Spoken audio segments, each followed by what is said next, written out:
I was just talking about it earlier that I have been an ambassador for Garnier for 20 years. How nuts is that?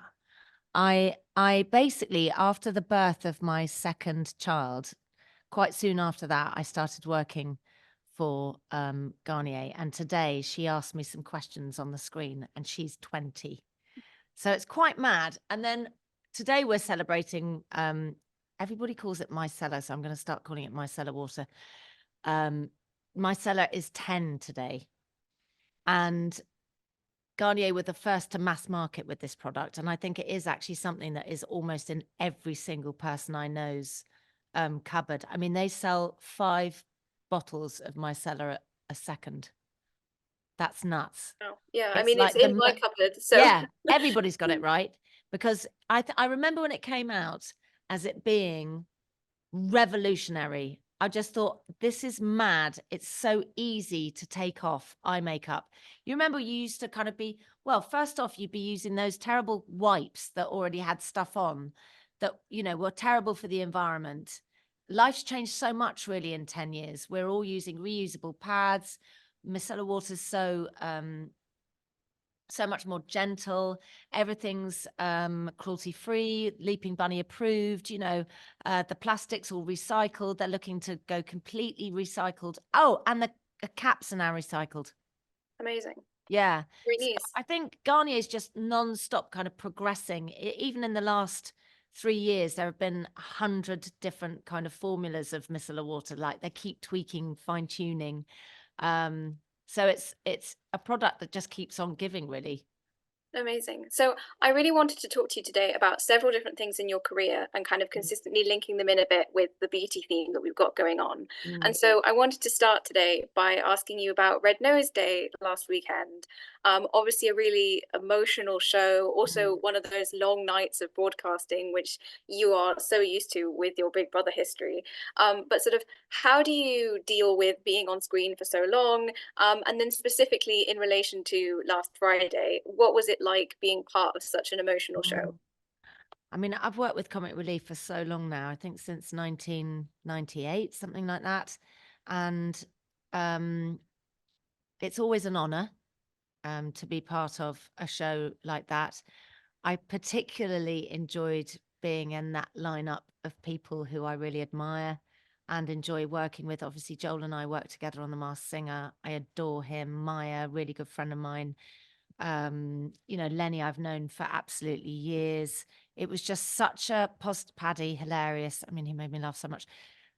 So it was a good fun day. In terms of filming for a long time, what's interesting is when you get started, I couldn't believe it finished when it did. I felt like I could go for another 3 hours because it's so exciting and there's so much kind of hilarity and laughing going on backstage, and then we're having good fun on stage, and then something will happen and somebody will have a moment, like Joel had a bit of a moment talking about his son and how it kind of gives him another layer of empathy and makes him kind of even more raw as a person.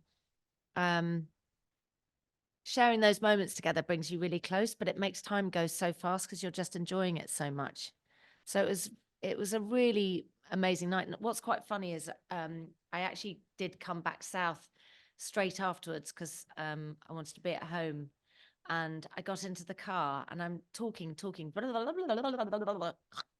and then fall asleep because the adrenaline just kind of runs out about 15 minutes after you come off the show. You just pass out with exhaustion, but something keeps you going during the show. It's like the energy of the program itself and watching how much money's coming in. Unbelievable. £41 million Yeah, on Friday.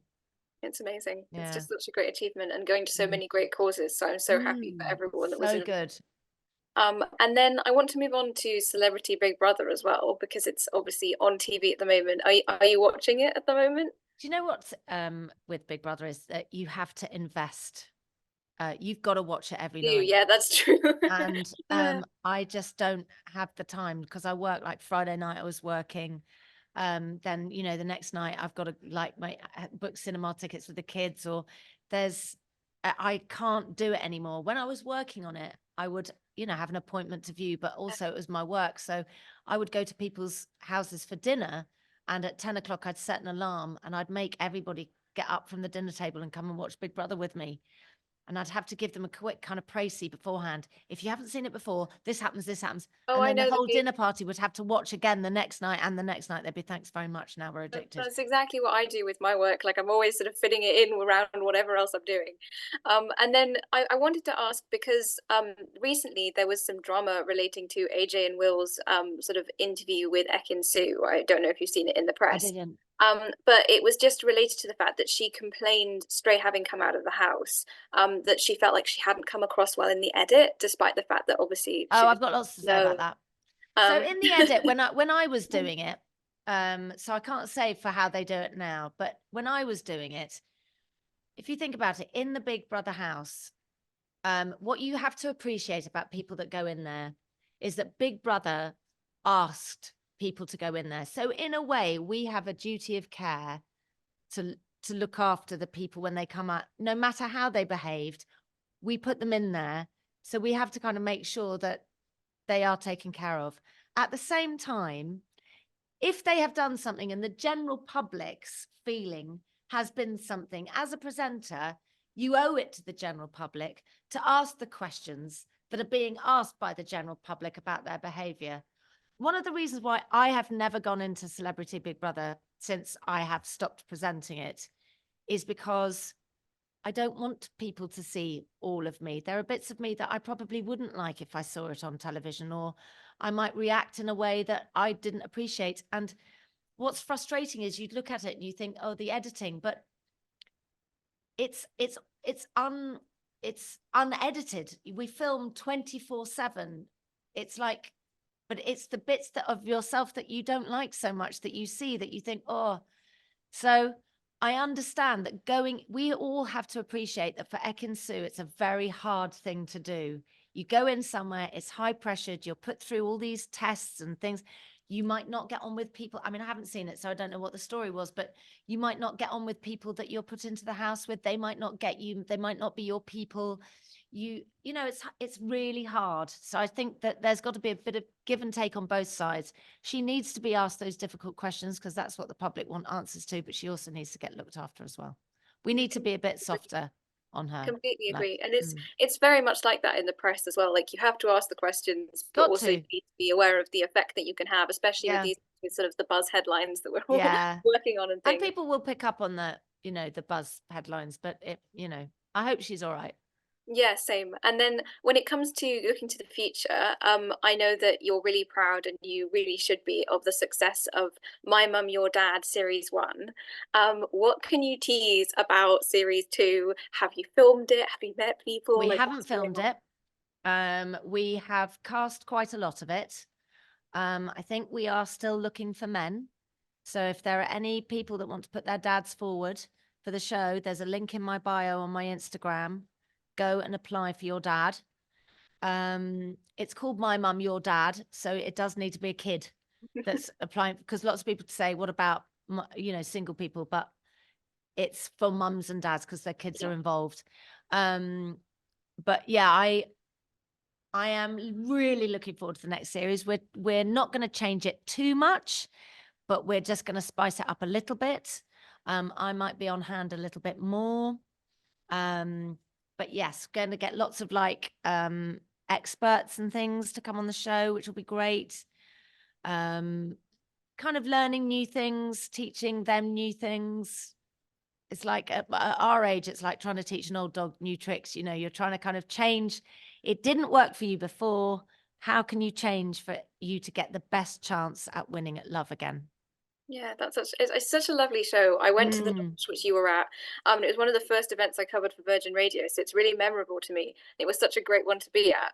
I was just wondering, are you still in touch at all with any of the people that were on the first season, and kind of especially the success story of Roger and Janie? Like they've now got a This Morning segment. Like, what are your thoughts? Yeah, I mean, it's mad, really, because what I quite like about the show is I think that nobody goes in there expecting a job out of it.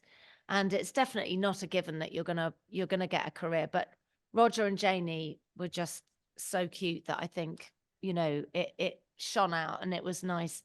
I'm still in touch with them a bit. I still speak to Jess, Roger's daughter, a bit. Natalie, I still speak to. Khalil I follow, you know, on Instagram. So there's like lots of connections. And I also get updates on everybody because I want to make sure that they're all okay. So it's quite nice. I get reports back from the producers and everything. You check in with people. Virgin Radio.